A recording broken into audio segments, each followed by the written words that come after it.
Bueno, buenas tardes. Hoy nos encontramos de forma virtual y vamos a ver este tema que me habían pedido ya hace un tiempito, me habían solicitado y nos había dado la oportunidad de verlo, que es ventilación mecánica. Si ustedes tendrían que definir ahora ventilación mecánica, ¿qué es? ¿Cómo lo definen? ¿Qué se les ocurre? ¿Ya tuvieron alguna clase, algún encuentro donde hayan charlado de este tema? Con tus Es palabras. como, es mecánico, no lo hace mi cuerpo, lo hace una máquina, respira por mí, hace la ventilación, el intercambio de la inspiración y expiración. Bien. Es a través de una máquina. Muy bueno. Muy bueno en el sentido que sí, que es así. La máquina cumple las dos funciones, una es la de inspirar, y la inspiración la hace a través del envío de una cierta cantidad de aire, podríamos llamarle presión positiva, ¿sí? Y la exhalación, que la exhalación la hacen los seres humanos, la hacemos los seres humanos, los animales, eh, y esta exhalación es realizada por la máquina a través de la presión negativa. Es decir que cuando hablamos de ventilación mecánica, aparecen dos tipos de presiones. Una es la presión positiva y otra es la presión negativa, ¿no? La presión positiva hace de inspiración y la negativa hace de exhalación o expiración. Tenemos, entonces, básicamente ahí partimos también de que veamos este gráfico, ¿no? Fíjense, hay uno de color celestito y uno un poco más claro. No sé si lo llegan a ver bien o más o menos, el gráfico. Sí, profe, se ve. Bien, pensemos en esto, que hay dos circuitos, ¿no? Uno que puede ser y otro que puede ser, en base a lo que ya les dije. Uno, la presión negativa, que es la expiración, y ¿no? Y la presión positiva, que es la inspiración. ¿Me equivoqué? Expiración, presión negativa, inspiración, presión positiva, perfecto. Es decir que ya tenemos dos circuitos, uno de inspiración y otro de exhalación, ¿sí? Uno entra y el otro sale, ¿sí? Y acá tenemos ¿cómo se llama este tubo? En base a lo que ya sabemos, ¿no? Endotraqueal. Endotraqueal. Tubo Tubo oro endotraqueal. endotraqueal. Bien, tubo oro endotraqueal. Perfecto. Bien, que tiene que estar fijado de alguna forma, ¿no? ¿Y este aparato cómo se llama?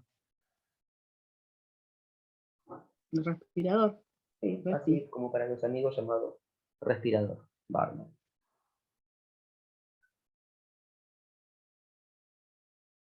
Uy, esto. Esperen que lo quiero poner que se presente, que queda ¿Ese mejor. no es como el multiparamétrico que te pone todo en la Bien, algo tele? así, algo así. Después vamos a ir viendo igual, ¿no?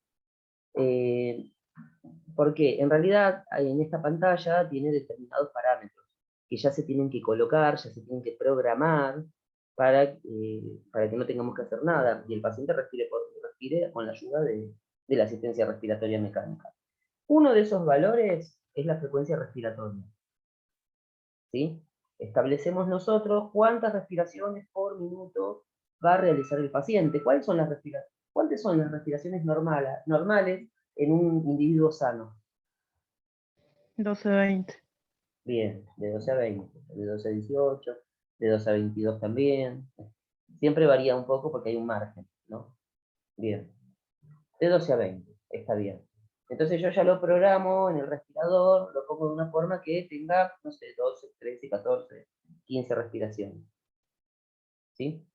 Eso se programa en el respirador. ¿Sí? Otra cosa que se programa es algo que llamamos FiO2, FiO2. ¿Lo conocen? ¿Saben qué es?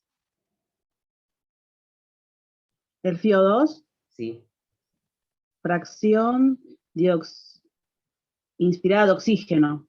Algo así, ¿no? Bien, perfecto. Fracción inspirada de oxígeno.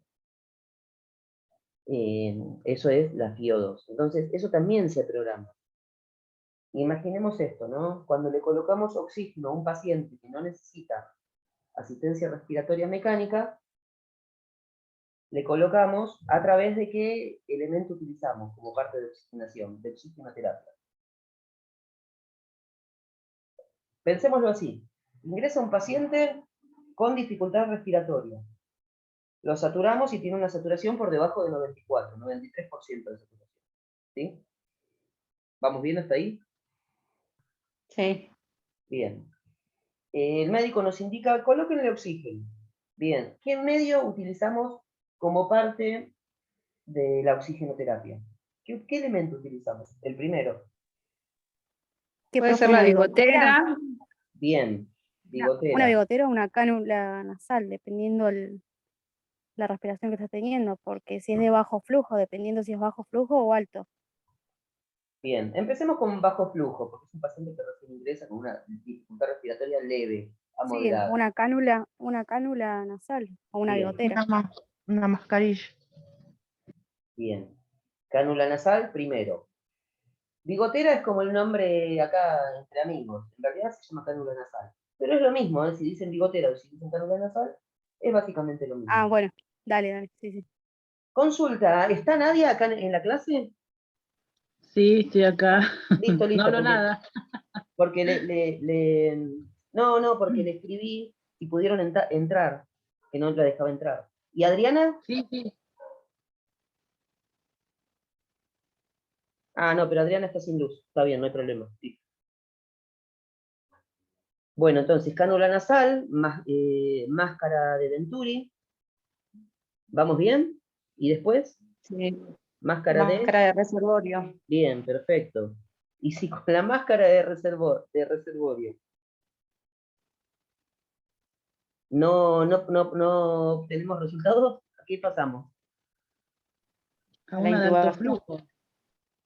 Sí, podría ser directamente asistencia respiratoria mecánica. ¿Sí? Porque ya encontramos otras cuestiones también. Bien, ventilación mecánica. Puede requerir ventilación mecánica por varias razones, y ahí aparecen algunas. Controlar la respiración del individuo durante una intervención quirúrgica. Cuando va a quirófano el paciente, ¿no? Tiene que ser, se le tiene que colocar un tubo endotraqueal, tiene que pasar asistencia respiratoria mecánica. ¿Por qué? Porque se tiene que controlar la respiración, los gases en sangre, un montón de cuestiones, que se hace a través de la asistencia respiratoria mecánica.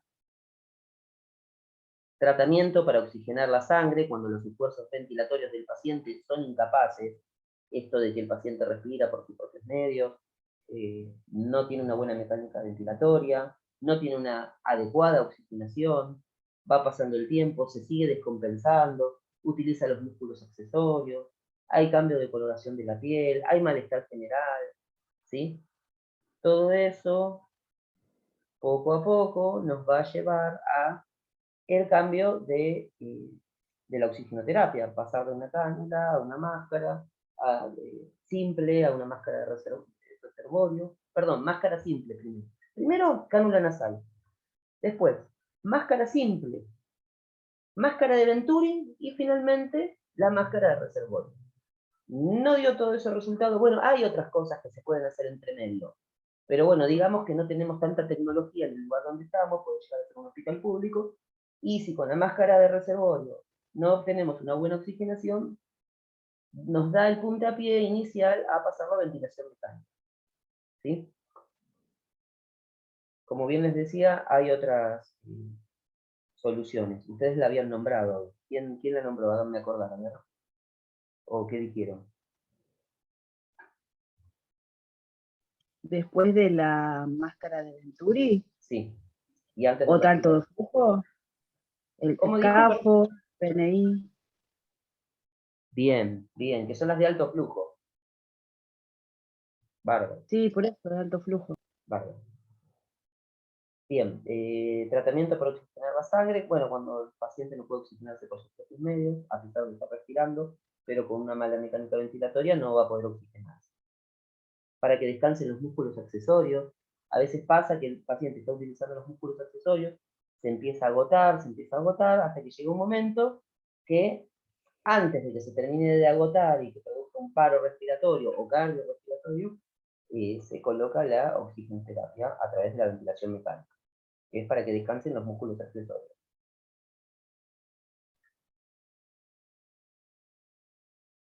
Después, bueno, también hay una cuestión que se coloca en las modalidades: controlado, asistido, asistido controlado. ¿Las han sentido nombrar? No, profe, eso no. Controlado es básicamente que controla totalmente la respiración del paciente. El paciente tiene que estar dormido.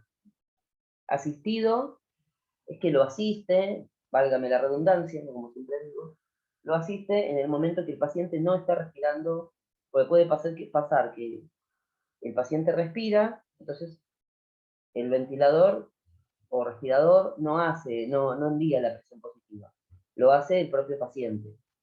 Pero hay momentos que el paciente deja de respirar o pasa un tiempo determinado que hace una apnea y en ese momento el respirador envía el aire, ¿sí? Eso es asistido.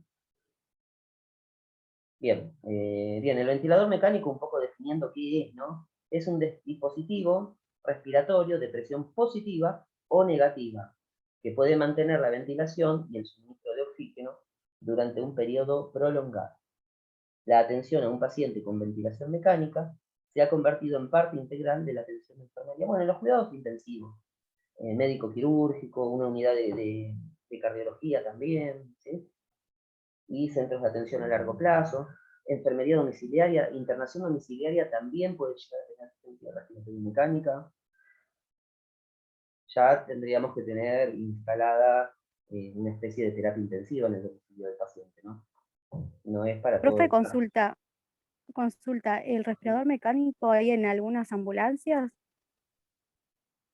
Yo la verdad o que no? experiencia en lo que es UTI móvil no tengo, no he visto respiradores en una... Yo pregunto porque solamente nada más están los oxígenos, ¿vio? Los tubos de oxígenos Sí. y alguna máscara, o máscara simple en realidad. Sí. En realidad Pero si no, no. los respiradores funcionan a electricidad. Yo no creo que exista, por lo menos en nuestro ambiente. Yo creo que no, porque yo he visto varias películas o acá en la televisión, Y tampoco, ¿no? por ahí le pueden colocar, le pueden colocar un tubo endotraqueal, pero lo pueden insuflar con el ambú. Sí. O sea, le Incluso, mandan el aire, oxígeno incluso en por las ahí. películas estadounidenses, ¿no? Sí, sí. Sí, sí, no, yo también creería que no. La verdad es que, aparte funciona electricidad, como que no. Pero bueno, no estaría de más averiguarlo, investigarlo un poco. Tengo un conocido que trabaja en ambulancias, pero no sé si, la verdad que no creo que manejemos esto en una ambulancia. Bien, indicaciones: datos de insuficiencia respiratoria o una vía aérea afectada, disminución continua de la oxigenación, de la presión arterial de oxígeno. ¿Se acuerdan cuál era el valor normal de oxígeno en sangre? No la saturación, el oxígeno en sangre.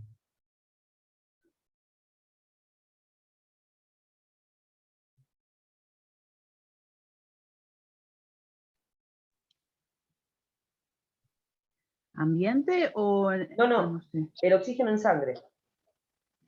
¿Qué era el 7,32? No, eso es el pH. De 80 a 100. Ah, De 80 a 100, 85. la cantidad de oxígeno en sangre. Claro.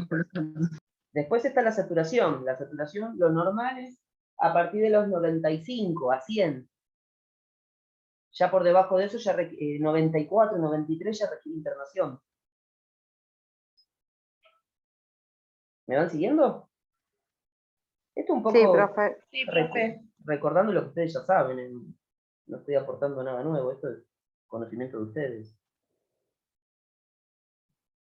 Bien, incremento en las concentraciones de dióxido de carbono arterial, PaCO2. ¿Cuál era el valor normal? ¿Se acuerdan? Esto lo vimos cuando vimos... Ah, no sé si lo vimos con ustedes. Gases en sangre,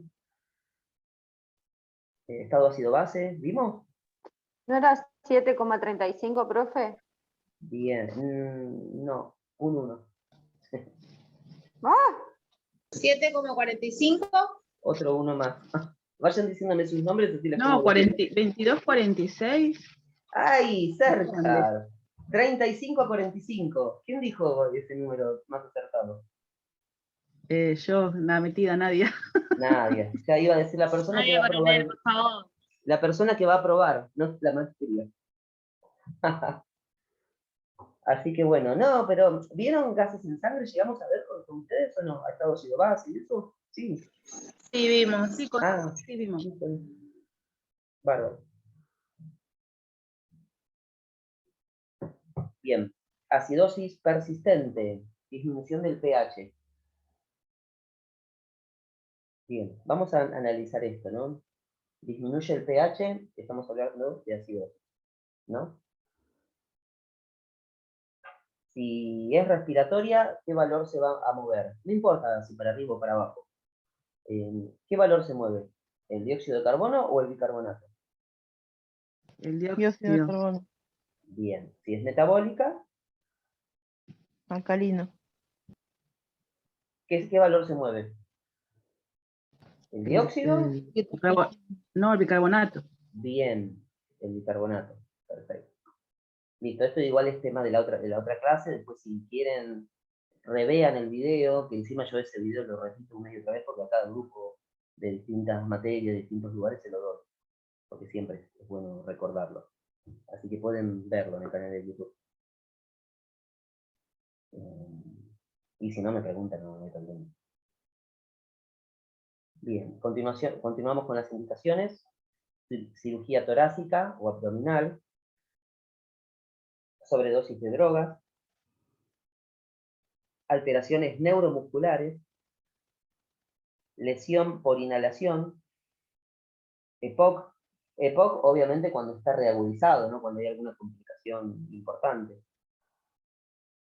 Traumatismo múltiple, estados de shock,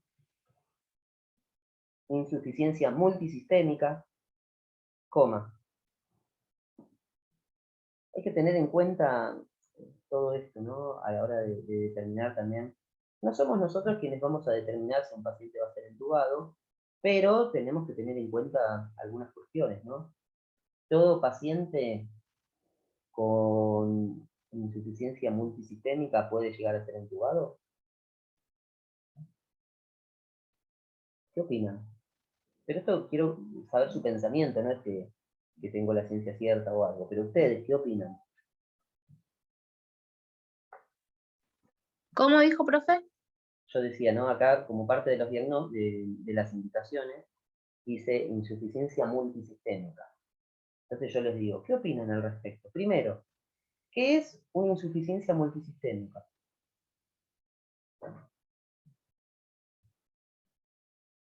Que todos los sistemas de mi organismo no están funcionando bien, son insuficientes. Bien. Eso por un lado, ¿no? Y por el otro lado, todo paciente que tenga insuficiencia multisistémica va a asistencia respiratoria mecánica. Y sí, seguro. Va, pienso, ¿no? Puede ser, depende de la posibilidad de sobrevida que tenga también, ¿no? ¿Cómo, profe? Dependiendo de la posibilidad de sobrevida que tenga. A lo mejor ya está en una etapa terminal de la enfermedad. Ah, claro, claro, tiene razón. ¿Entienden lo que quiero decir, no? Ahora sí, bueno, yo. Es que a eso quería llegar. No todo paciente con falla multiorgánica va, quizás es un paciente que ya está en una etapa terminal, ya sea por un cáncer, por metástasis, ¿sí?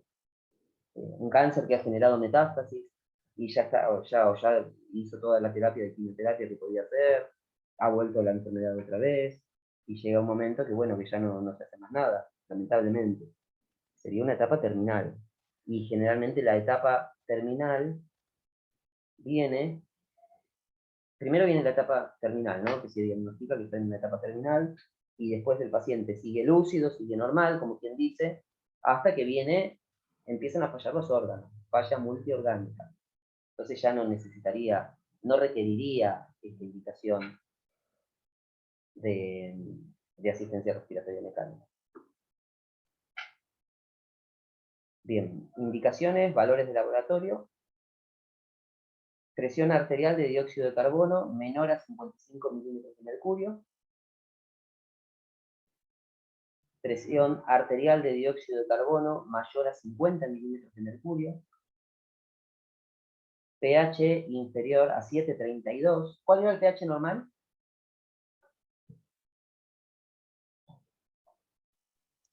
Dijeron mis compañeras, 735 a 745. Bien, perfecto. ¿Y por debajo de 7,35 qué es? ¿Ácido o alcalino? Ácido. Bien. Siempre contesta Nadia, ¿no? ¿O me equivoco? Vanessa. Ah, muy bien, Vanessa, está bien. Sí. Así contestan siempre otras personas, vamos variando. Bien, capacidad vital menos de 10 mililitros kilogramos. A ver, vamos a hacer un experimento. 10 mililitros kilogramos. Agarramos nuestras calculadoras. Un paciente que pesa 80 kilos.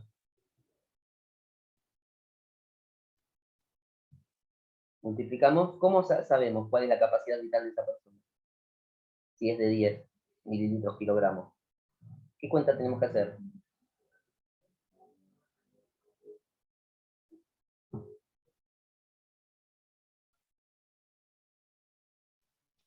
¿Se entendió la Y pregunta? ahí dice, sí, ahí dice igual 10 mililitros sobre el kilo. Y pesa Menor. 80. Ah, menor. Este símbolo significa menor. Capacidad vital. A ese nunca me cuesta entenderlo eso. Ah, no, está Eh, bien, no pasa nada. Yo decía, ¿cómo nos damos cuenta? Está bien, capacidad vital. ¿Cuál es la capacidad vital de esta persona que tiene 10 mililitros por kilogramo de capacidad vital, pero pesa 80 kilos? ¿Cuál es la capacidad? O digamos una que tenga 60 kilos, un poquito menos. ¿Qué cuenta hacen? Dividido. El kilo por los 10. ¿Cómo? ¿Lo divide? Sí, yo pienso que Deme un dividido. segundito, perdone, que está por... Ya vengo, un segundito.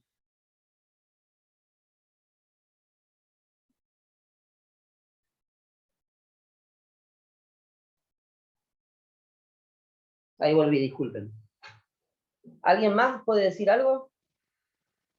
¿Hacemos esa cuenta?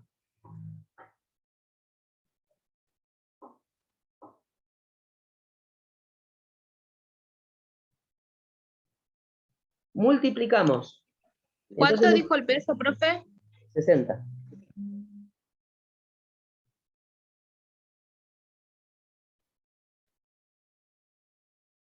¿600 puede dar? Sí. Después van a investigar, anótenselo, capacidad vital pulmonar. Eso búsquenlo después, ahora no.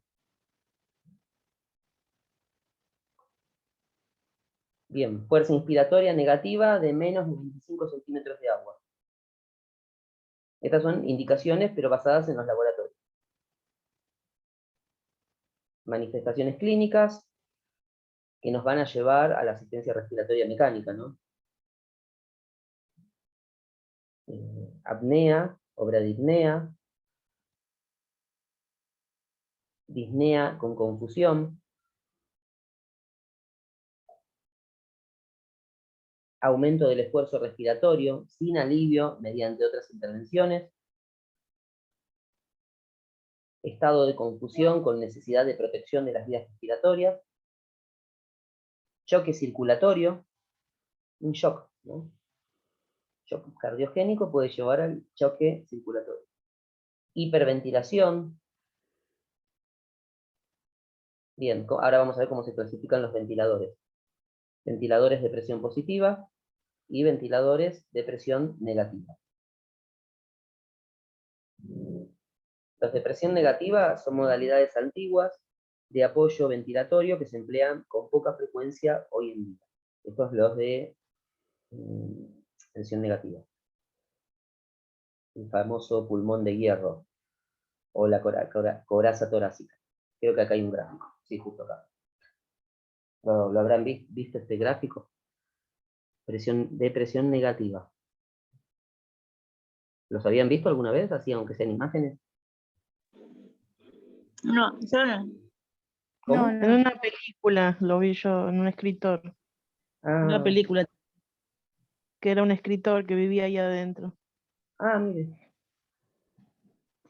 Después lo busco, no me acuerdo cómo se llamaba. Y que estaba lúcido y todo, ¿no? Sí, sí, dormía ahí adentro y en el día podía estar afuera. Ah, mire. Después a la noche lo ponían ahí adentro, hasta que se le apagó y murió. Se quedó sin luz y se murió. ¿En la película? Sí, sí, sí. Bueno, pasa, ¿no? A ver, ventiladores de presión positiva. Son los ventiladores de inflan los pulmones, ejerciendo una presión positiva sobre las vías respiratorias y empujando el aire hacia adentro, de forma similar a un mecanismo de fuelle. Con ello, se fuerza los alvéolos a expandirse durante la inspiración. Se expanden los alvéolos, ¿no? La expiración se produce de forma pasiva. Es decir, que ya no es que hay un gasto de energía por parte del respirador. Va largando el aire solo el paciente. Otra clasificación es según el método de finalización de la fase inspiratoria. Tenemos ventiladores con ciclo por volumen, ventiladores con ciclo por presión, ventiladores con apoyo oscilatorio de frecuencia alta, ventilador por presión positiva, y a ver, vamos a ir viendo cada uno. Nos queda menos de un minuto. Yo diría de cortar y volver a entrar, ¿les parece?